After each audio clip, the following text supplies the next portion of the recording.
the other part of the NFL draft, what happened on ESPN TV. And I lost my mind watching it. John and I conversed about this.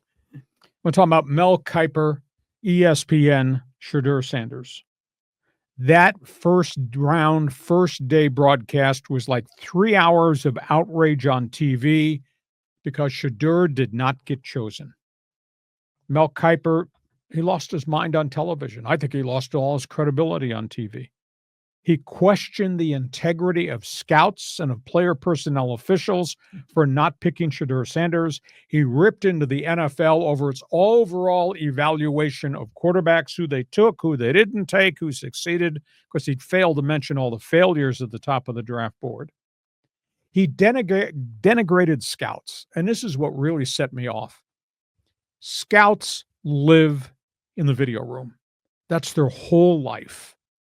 Is looking at players, looking at schemes, looking at formations, looking how the player reacts. Why? Because that's their livelihood and that's their job, and a lot of people depend on them to get it right if you're evaluating this quarterback, because if you screw up, it sets the franchise way back. If you screw up, coaches get fired, front office people get fired, you probably lose your job. And yet, Mel Kiper just denigrated all these guys who spent every minute of every life looking at every snap that quarterback took at Colorado, at Jackson State. So he's telling these people they're absolutely wrong. I have no problem with any of those guys on the panel on ESPN expressing an opinion. You want to say this, that's fine. You want to say that, you want to react to what they said, that's fine. You said it, move on, because there's more players and there's more trades and there's more picks and more interviews to get done to comment on. They kept going back to Shedeur. I counted 6 times in 3 hours. They interrupted coverage and went off on tangents about Sanders, and he's still not been taken in the second round. My God, he's still on Mel's best player available in the third round. And my God, they're in the 5th round. He hasn't been taken.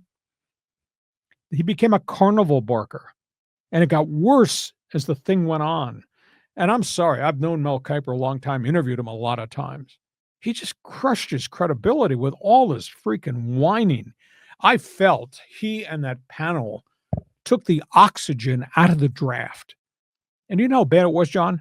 They did not interview Cam Ward, the number 1 pick in the draft, who's a great self-made story of a zero recruit who got no scholarships, went to a Division II school in Texas, wound up at Washington State where he was a Pac-12 star, went to Miami, and threw 39 touchdowns in his first year. They did not interview him. How can that freaking be possible? Where's the producers? Where's the directors in his headset to tell these guys, you said it, move on, get off the topic, get to Cam Ward? They never interviewed the number 1 pick in the draft. That was just absolute shocker to me. And it just went on and on and on.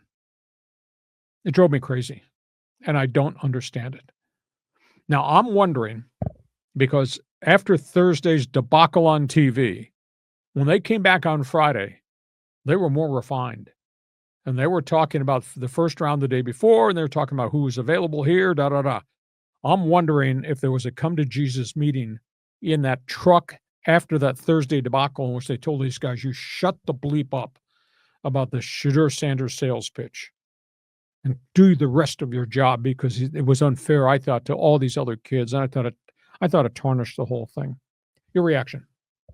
A lot of different things in there. And on one level, I wouldn't be surprised if they were coached up to talk about Shedeur, because that was obviously the dominant story going into the draft and the way the whole thing played out. But yeah, it was crazy. I mean, Mel Kiper, I get it. He's an expert on the draft and everything, but I only see him one day a year, and who is he to question the scouts and telling them they don't know how to evaluate quarterbacks? And I'm thinking, who the hell are you? You're a guy that just does draft rankings, and you think you know more than these scouts?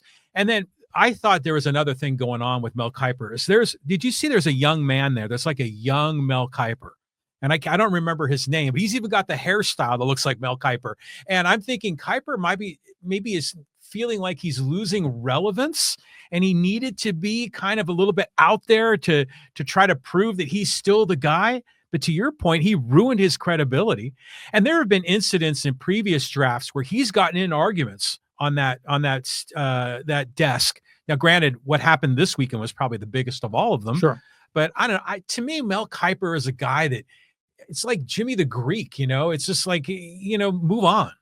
You agree with me? Took the oxygen right out of the whole draft because this thing just kept going on and on and on. Or am I wrong? No, you're right. Because you're right. They didn't interview Cam Ward, and the minute Cam Ward was selected, he was up on the stage getting a hug from the commissioner. They're still talking about Shedeur, And then there was the Jacksonville Cleveland trade came right after that, but they never got back to the kid.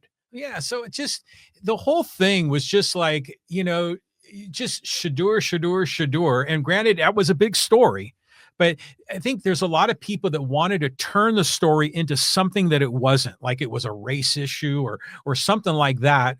And in this case, Kiper basically saying that he thinks he knows more than the scouts, and that's just dumb. I think it's disgraceful because this is the career of all these people, and they take their job seriously. I've been in those war rooms. I know those stacks of videos on the wall of every player on the draft board. I know how all those player personnel people sit there and watch film, and they'll go up on the computer and say, pull me up something from the Colorado-Nebraska game. I want to see this series of snaps again. It's all right there because it's all digitalized and computerized. That's what these guys do every minute of every day. And a guy on ESPN has just castrated him. I thought it was just terrible. Okay, where are we at this hour?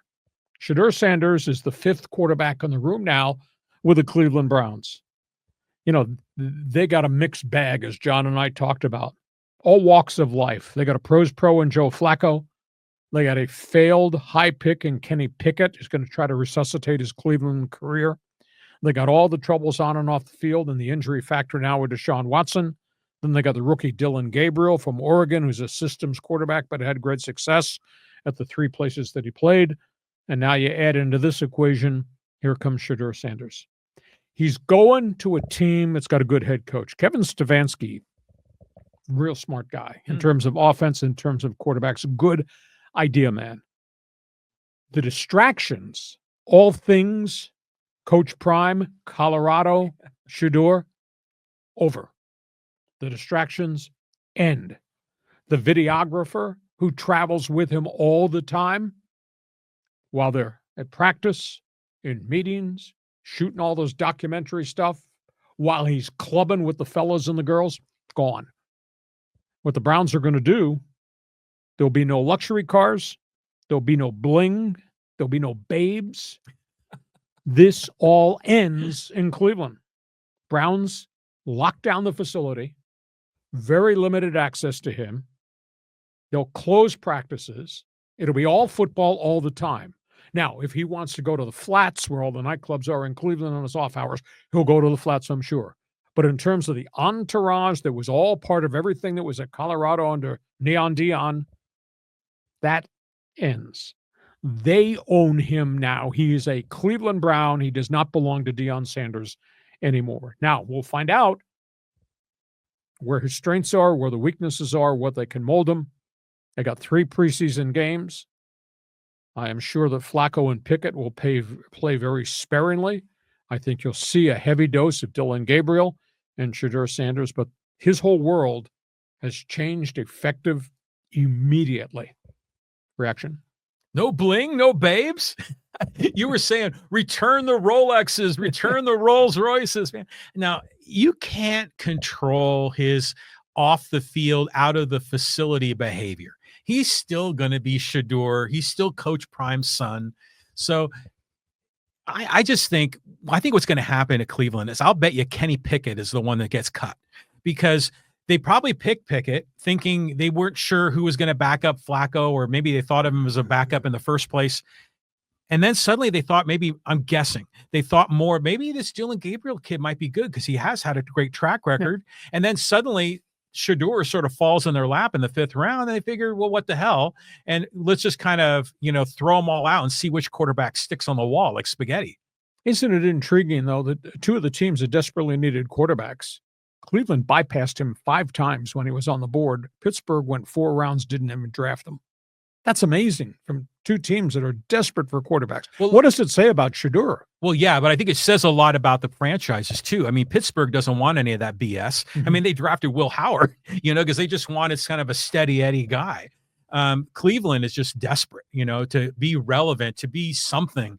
So I thought Cleveland was going to take him much earlier in the draft. Cleveland seems like a natural place. And didn't Coach Prime already like kind of wooing the ownership there with Cleveland? Well, he Trying was to build. saying a lot of things to a lot of people, but that was just fluff. Yeah. So are we going to have, we have 5 more quarterbacks in that room, and we've already seen the list of 40 quarterbacks over the last, 20 something Since years? 1999. Yeah. So we're going to add 5 more to that list, and they're probably going to be talking about Arch Manning next year. We'll see. Hey, that's our coverage of the National Football League. Voice of the Chargers, voice of the Seahawks. I live and die with the NFL. We do sports talk like nobody else does it as it relates to the National Football League. So the Fans Forum chat box is open. I want newcomers. I want first-timers. I want those of you who followed us since day one. You got an opinion on the clubs, the draft. Got an opinion on Shedeur. You got an opinion on what Mel Kiper did. Your opinion counts. The Fans Forum chat box is now open. We got a lot of other topics we're going to talk about on this